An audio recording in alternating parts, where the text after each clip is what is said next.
PT Pos juga harus bisa mengikuti perkembangan zaman, kita mengikuti teknologi. Yang pertama, terobosan yang dilakukan oleh PT Pos sudah bisa juga melakukan kiriman COD, cash on delivery. Ini buat Bapak Ibu yang mau jualan di Facebook, di Instagram, di TikTok. Ini bisa menggunakan fitur COD. Nanti kurir ketika menyerahkan paket, pembeli langsung menyerahkan uang pembayaran kepada kurir. Nanti kurir tinggal menyetorkan sejumlah dana tersebut ke rekening penjual. Nah, yang kedua dan ketiga, PT Pos juga sudah bekerja sama dengan Bukalapak dan Shopee. Nah, nanti akan ditambahkan beberapa e-commerce lainnya.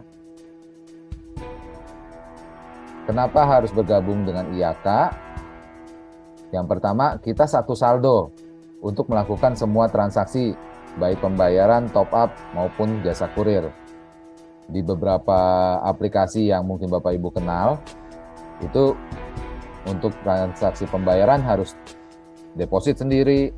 Ketika ada mau kiriman surat dan paket, depositnya terpisah, gitu ya. Jadi kita satu saldo. Dan aplikasi nanti digunakan melalui Android dan juga web. Jadi bisa digunakan melalui handphone Android Bapak Ibu. Yang ketiga, fee atau imbal jasa kita berikan secara harian. Kenapa tadi dari kami, dari saya dan Pak Joni, kita sempat sounding Bapak Ibu akan mendapatkan double cuan. Yang pertama, ketika jualan produk, Bapak Ibu otomatis sudah mendapatkan keuntungan dari sana. Akan ditambah lagi ketika menggunakan agen pos. Bapak Ibu ketika berkirim melalui PT Pos sebagai agen, nanti akan mendapatkan fee atau imbal jasa. Nah, imbal jasa di kami di IAK kita berikan harian. Hari ini transaksi, besok terima fee.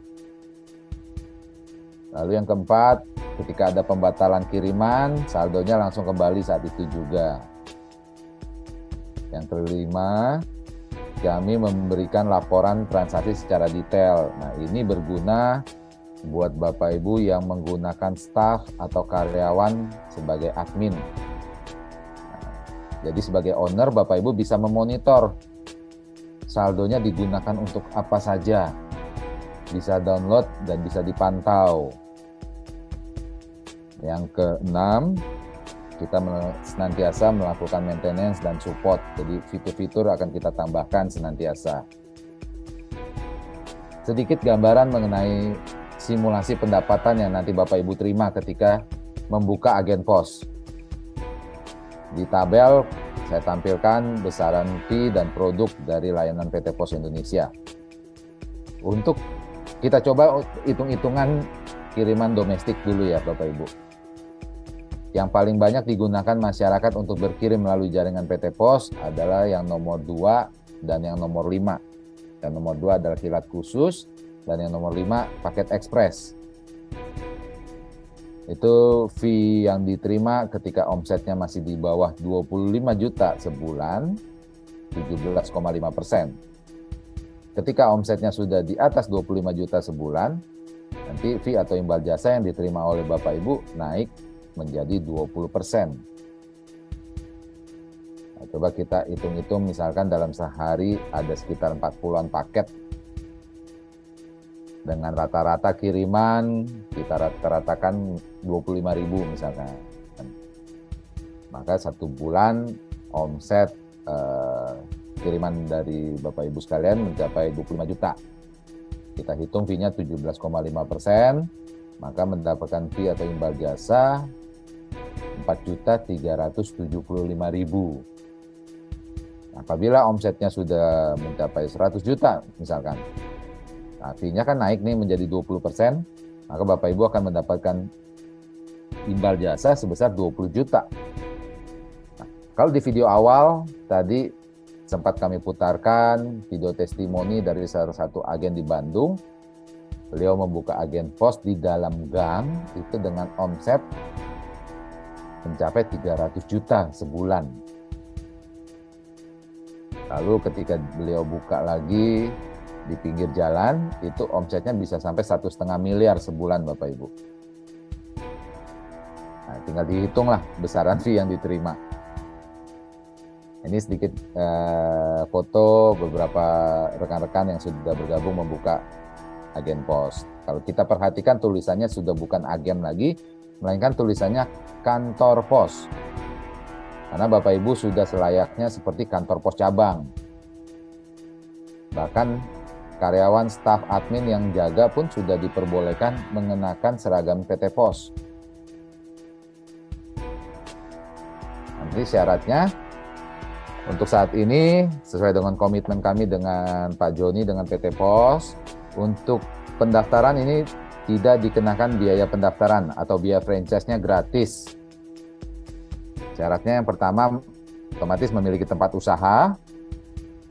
Lalu syarat yang kedua ada ketentuan jarak. Nanti kirimkan foto-foto tempat yang mau diajukan dan kita minta Sherlock-nya untuk kita bisa tentukan jarak dari agen terdekat atau kantor pos terdekat dengan lokasi yang diajukan. Nah, karena tanpa biaya pendaftaran atau tanpa biaya franchise, perlengkapan dan peralatan disediakan oleh calon agen Bapak Ibu. Seperti komputer, printer, timbangan, internet, gitu ya. Bahkan karyawan, renovasi tempat, ini semua disediakan oleh calon agen. Untuk dokumen yang dibutuhkan, ini juga mudah, hanya berupa KTP, KK, NPWP, dan cover buku tabungan. Ditambah sesuai dengan peraturan pemerintah yang terbaru, ini ditambah dengan NIB.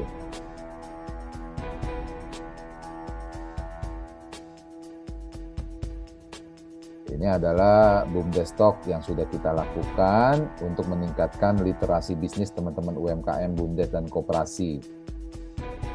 Kita senantiasa menghadirkan narasumber-narasumber yang sangat kompeten, sangat ahli di bidangnya masing-masing.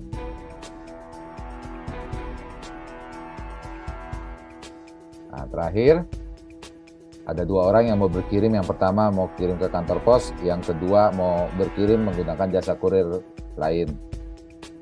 Yang mau kirim ke jasa kurir lain, nanya ke temennya yang mau kirim lewat pos. Bro, kok kirimnya ke kantor pos? Emang pos masih eksis? Dijelaskan sama temennya, ngapain pakai yang lain? Kalau yang lain aja ngirimnya lewat pos. Karena ternyata nih perusahaan-perusahaan jasa kurir yang lain itu hanya penerimaan di loketnya mereka, lalu penerusannya hampir sebagian besar jasa kurir yang ada di Indonesia, penerusannya menggunakan PT Pos. Jadi ketika Bapak Ibu belanja menggunakan jasa kurir X, tiba-tiba yang ngirim kok Pak Pos gitu ya. Itu jangan kaget, karena sebagian besar menggunakan last mile dari PT Pos.